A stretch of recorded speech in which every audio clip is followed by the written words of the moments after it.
Hello, my name is Keith Warrington. In 1999, I edited a book entitled Pentecostal Perspectives.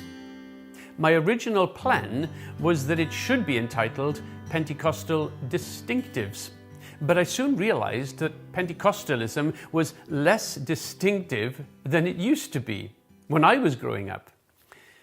The very diversity of Pentecostalism means that it's less identifiable than it once was.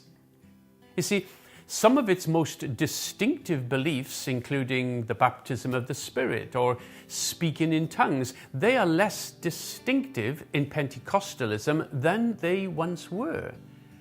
And at the same time, some of the foundational elements of Pentecostals are now also present in the lives of many non-Pentecostal Christians.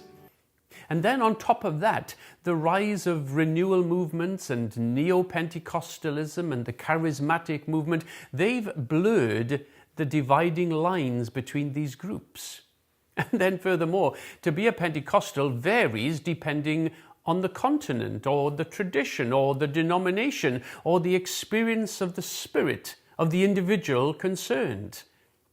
Even umbrella organizations such as the Pentecostal World Conference, even they don't incorporate all of the Pentecostal groups in the world.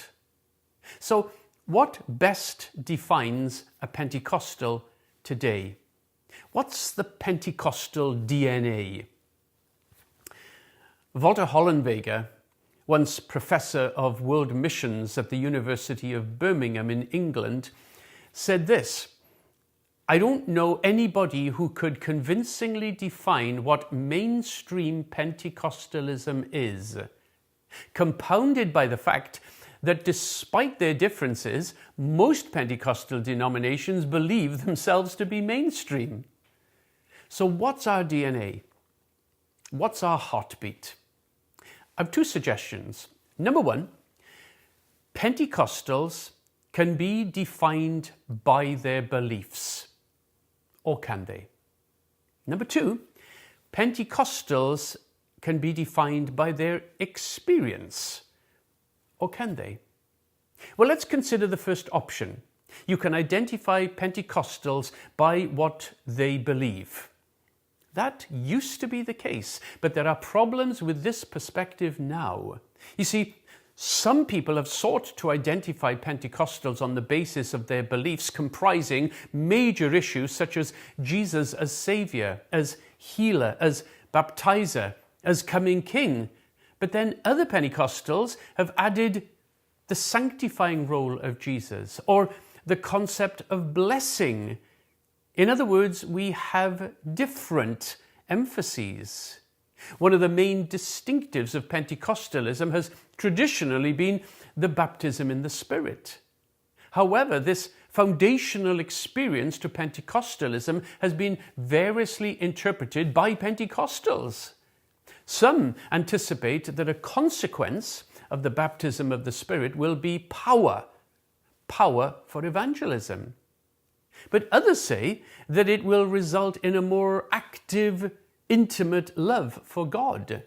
But then others anticipate that this experience will result in a greater sense of God's presence, or a more consecrated Christian lifestyle, or even a crisis experience of sanctification. Different views. Others have assumed that the baptism in the Spirit has resulted in charismatic gifts being made available to Christians. It functions, if you like a gateway to the spiritual gifts. So there appears to be problems with assuming that we as Pentecostals can be defined by common beliefs, although we do have much in common with each other. So could there be another, more authentic reason for identifying Pentecostals as Pentecostals? And in particular, could it relate to our desire to encounter God in our activities, in our lives, and in our worship? That's not to say that other Christians don't want to encounter God also, but could it be something specifically interesting for us? Now, interestingly, early Pentecostals were suspicious of creeds, and they preferred to concentrate on shared experiences. Traditionally, they refused to adopt statements of faith because there was a fear that they might crush the quest for experience or push out people who had a slightly different perspective on a given topic. Alan Anderson, professor of mission and Pentecostal studies at Birmingham University, deduces this.